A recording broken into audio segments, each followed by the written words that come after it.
This is God, though. Jerusalem is mentioned 800 times in the Bible and no times in the Quran. But God says, I'll make Jerusalem a cup of trembling. Okay, unto all the people round about. And then another part of verse 2. See, look closely at the prophecies. They're specific. When they shall be in siege, both against Judah and against Jerusalem. What's a siege? It's a military encirclement.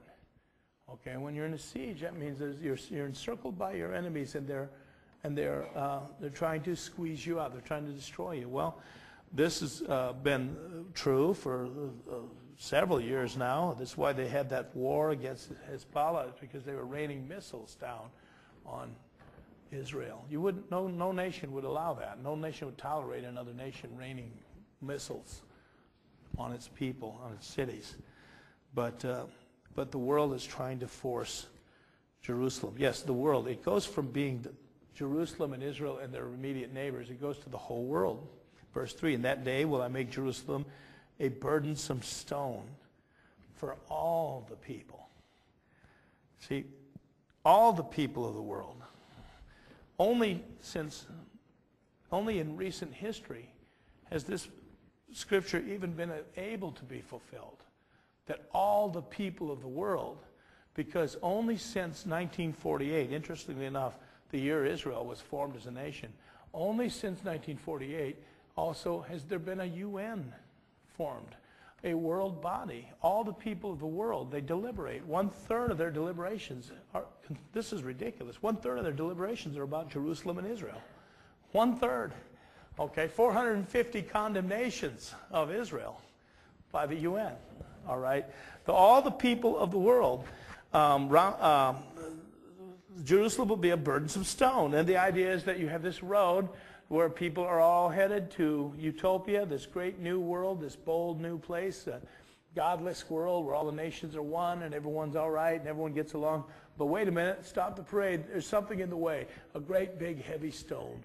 And let's say Uncle Sam rolls up his sleeves and says, I'll get it, and he can't pick it up. In fact, it says whoever burdens himself with it will be lacerated, okay? And the British were cut up, and Uncle Sam was cut up. Anyone that touches it, the last 8 presidents spent the last parts of their terms feverishly trying to pick this stone up, solve this problem. Part of this too, and this prediction is uncanny. Listen, this is 530 BC. This is years before Christ. He looks ahead to the last days. He says the whole world's going to be preoccupied with Jerusalem and Judea, and the Jerusalem will be a burdensome stone. They're going to get drunk on the cup of trembling. They're going to drink the cup of trembling. Their judgment's going to go out the window. They're not going to be able to think straight over this issue right here. Jerusalem is the capital, obviously, of Israel. According to God, anyway. Great is the Lord and greatly to be praised is the city of our God, the mountain of his holiness, beautiful for situation, the joy of the whole earth. Obviously the capital, right? No, the whole world says nope. What does a nation do in another nation's capital? They set up their embassies. No one on this earth that I know of, I think one Pacific Island nation, Tonga or something, the only place they'll have an embassy in Jerusalem. They will not do this. They will not do this. Why? Because they fear the Muslims. They fear getting the Arabs furious at them. So they will not, including the United States. I remember Clinton promised to do it. Bush Sr. promised to do it. Bush Jr. promised to do it. Now, Obama's at least honest. He's not promised to do it. All of them promised, I'm going to move our embassy to Jerusalem. None of them kept the promise. How is it that the most powerful nation on earth cannot keep a simple promise like that? Okay? It's spiritual. It's spiritual. The place is spiritually sensitive. The place is a loaded gun. He says in verse 3, in that day will I make Jerusalem a burdensome stone for all the people. All that burden themselves with it shall be cut in pieces. Though all the people of the earth be gathered together against it. Like I say, only since the UN is that last part of that verse been real. If you just the latest example, this flotilla thing. All the people of the earth condemn them. All. Someone says, Pastor Bill, is America in Bible prophecy? You better believe it right here. All the people. will gather against her.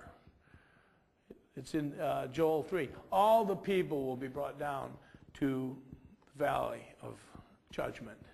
Why? Because they tried to part my land. It's unbelievable. See, it's a sensitive place. In fact, look at Zechariah 8.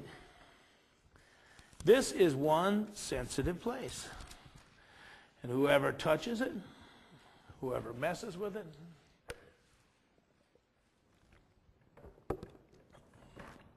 Zechariah 8. Again, the word of the Lord of hosts came to me, saying, Thus saith the Lord of hosts, I was jealous for Zion with great jealousy, and I was jealous for her with great fury.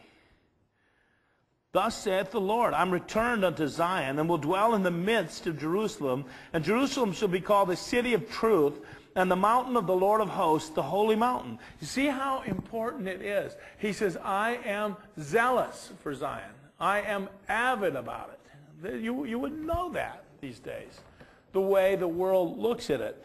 Psalm 2, I've set my holy king on my holy hill of Zion. I don't care what the kings of the earth and their rulers take counsel. I don't care about that. I'm zealous about this place. And it goes on down to verse 7. Thus saith the Lord of hosts, Behold, I'll save my people from the east country, from the west country, and I'll bring them, and they will dwell in the midst of Jerusalem, and they will be my people, and I will be their God in truth and in righteousness. And then down to the same chapter, verse 22. Yea, many people and strong nations will come to seek the Lord of hosts in Jerusalem, and to pray before the Lord. Thus saith the Lord of hosts, in those days it will come to pass that 10 men will take hold out of all languages of the nations, even shall take hold of the skirt of him that is a Jew, saying, We will go with you, for we have heard that God is with you. It's the future of the world. In the millennium, all the nations that survive the tribulation, they're going to stream up to Jerusalem. You're going to send delegations or leaders or rulers. And what are they going to do? They're going to learn the Word. The Word will come back out from Jerusalem. It doesn't now because the rabbis are false prophets, all right? But that's the future of the world, okay? Now look at this next verse, okay? Verse 4. In that day saith the Lord, I'll smite every horse with astonishment and his rider with madness, and I'll open my eyes on the house of Judah, and I'll smite every horse of the people with blindness. Now notice, astonishment, madness, and blindness is what he's going to deal out to those who hate them, okay? Those who hate the Jews. Astonishment, madness, and blindness. Now, I'm going to read something from Deuteronomy 28. It's the curse of the law of God. Deuteronomy 28, verse 28. And this is a frightening chapter of the Bible. At least the last 60 verses of it are. This is the blessings and cursings. The first part tells Israel what they'll get if they follow God fully. Blessings. Blessed be in the field, blessed be in the city, blessed be in the country, blessed be your womb, blessed be your bowl, everything blessed, okay? But the last will say, well, here's what's going to happen to you if you won't follow God, and this is frightening. But this is the thing that really hit me here. Verse 28, the Lord will smite you with madness and blindness and astonishment of heart. And you will grope at noonday as the blind gropes in darkness, and you will not prosper in your ways, and you will only be oppressed and spoiled evermore, and no man will save thee. See, if you really wonder about if God is so good and God is the God of the Jews, how could there be a Holocaust? All you got to do is read Deuteronomy 28. I know it's very insulting to Jewish people to think about it, but it's the truth. Moses told them this is what would happen to you. If you won't be faithful to God, this is what will happen to you. But in the last days, he takes it off. He says, your time is over. Your judgment's done. Comfort ye my people. Comfort them. And then he turns around, though, to their enemies, and he puts what he had on them on the enemies. Blindness, astonishment, and madness.